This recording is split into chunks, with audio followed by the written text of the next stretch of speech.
Ricardo, bem-vindo antes de tudo aqui ao Cenário Econômico. Aliás, se nós estamos hoje falando de cenários econômicos com alguma estabilidade neste país, é porque existiu o Plano Real, uma das maiores engenhosidades da economia do mundo. Eu costumo dizer que o Real é um plano tão fantástico, foi um plano tão fantástico que o Nobel de Economia perde por não ter premiado. Mas você resolveu contar a história exatamente do que nós vivemos hoje, como ela começou lá atrás. Aliás, o nome do filme é exatamente Real, um plano por trás da história. De onde veio a ideia? Porque é brilhante que está se contando uma história do Brasil, e o cinema brasileiro conta pouco a história de si próprio, não é? A história do país, não é? É verdade. Bioto, obrigado pelo convite, é uma honra estar aqui no teu programa.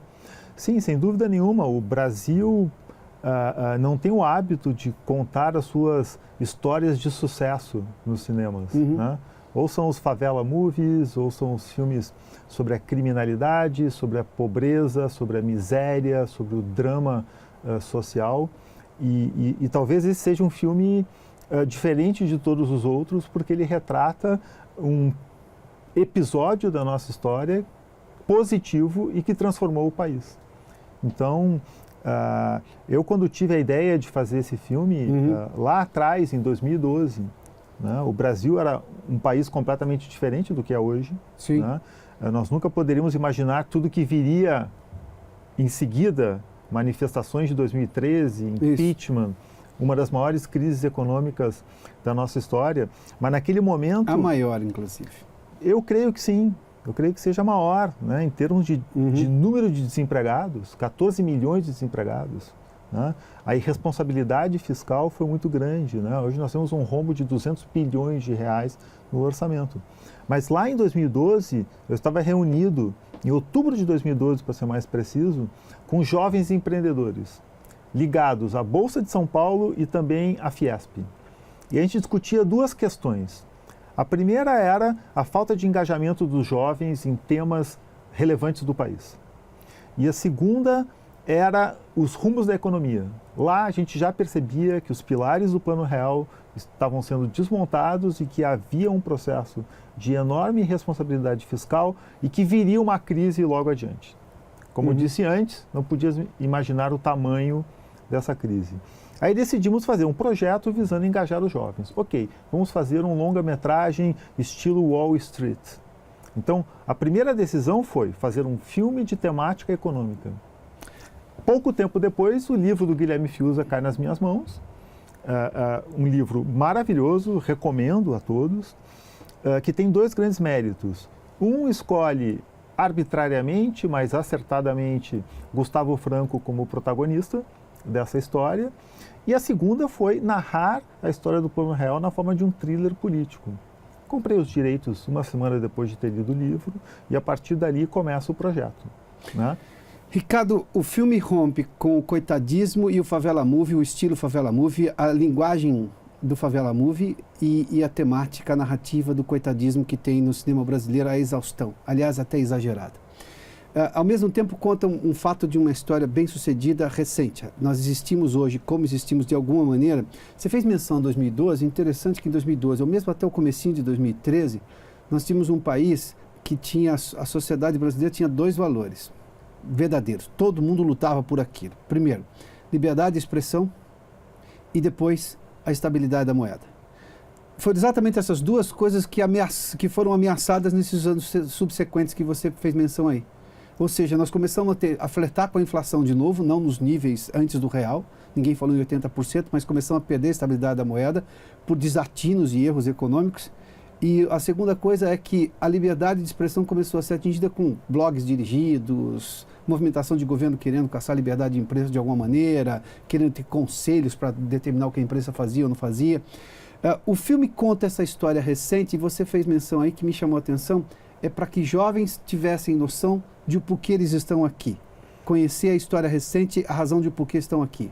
Quem não conhece seu passado não consegue entender o presente, não consegue projetar o futuro. Então, eu acho que esse filme é extremamente importante. Eu espero que todos os brasileiros possam assistir. Se não for nos cinemas, que seja em outra janela de exibição. Mas eu acho que é um filme importante. Ele não é o filme oficial da história do Plano Real. Ele é um filme sobre o Plano Real. Nosso público-alvo, jovens. O filme tem uma pegada pop, é thriller político, tem uma trilha sonora rock and roll. Nós não abusamos do economês, mas não abrimos mãos do economês. Então, o filme respeita muito a inteligência do público. Então, ele tem um quê de sofisticação, mas ao mesmo tempo qualquer pessoa, seja leiga em economia, consegue acompanhar a trajetória do Gustavo Franco. Então, fazer esse filme foi um desafio enorme, sofremos pressões de todos os lados, resistimos bravamente às pressões e hoje eu tenho um orgulho muito grande de dizer que esse filme é um filme absolutamente independente. A gente conta essa história de um ponto de vista independente. E na nossa visão, o Plano Real não é obra de um partido político.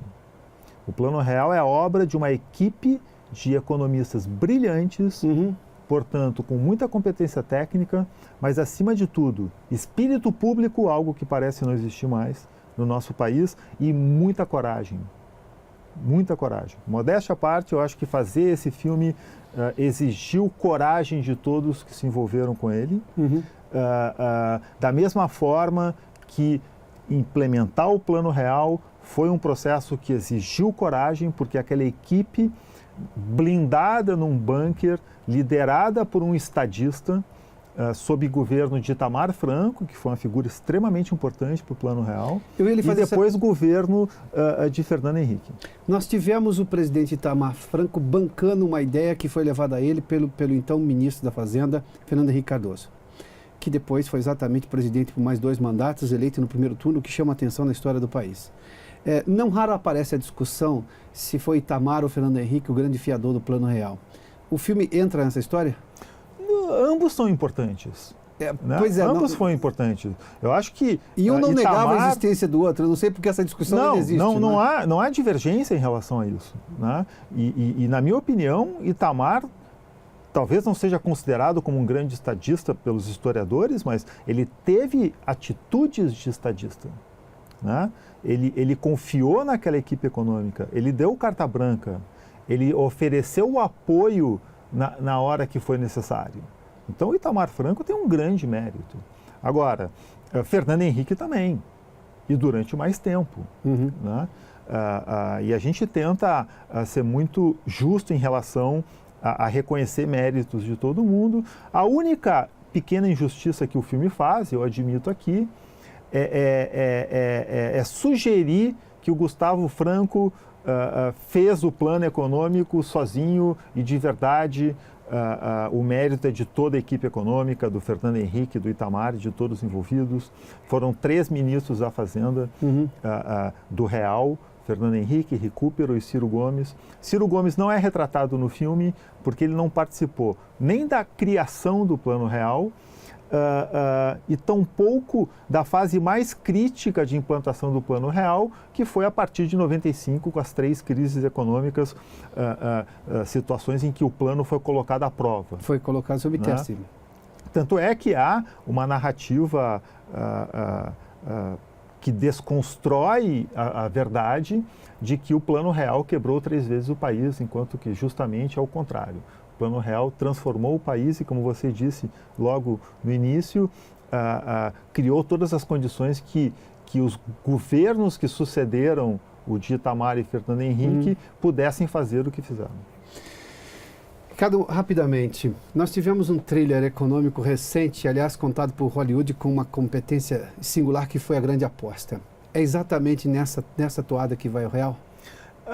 São filmes diferentes. Né? Obviamente, nós usamos algumas referências. A Grande Aposta, em um aspecto ou outro, foi uma referência também. Mas a gente gosta de dizer que esse filme é um filme genuinamente brasileiro. É um filme brasileiro sobre uma história brasileira que é muito peculiar. Né? Eu ouvi do André Lara Rezende, porque entrevistamos todos os envolvidos na história, me dizer que se aquele grupo de economistas não fosse de brasileiros, eles teriam ganhado um prêmio Nobel.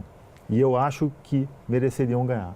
Bom, então a minha tese de que o Nobel perdeu ao não reconhecer o talento e a eficiência do Plano Real... Eu estou de pleno acordo.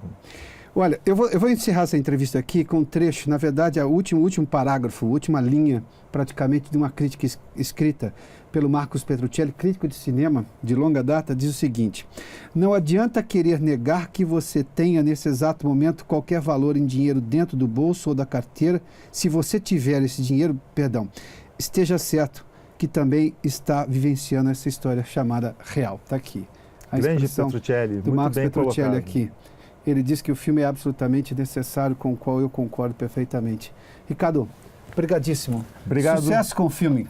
Pelo Que convite. está nos cinemas, mas vai para outras plataformas em breve. Está nos cinemas. Ele vai demorar um pouco para estar nas outras plataformas, então eu convido a todos que nos assistem a irem aos cinemas, a prestigiarem esse filme que homenageia esse episódio tão importante da nossa história.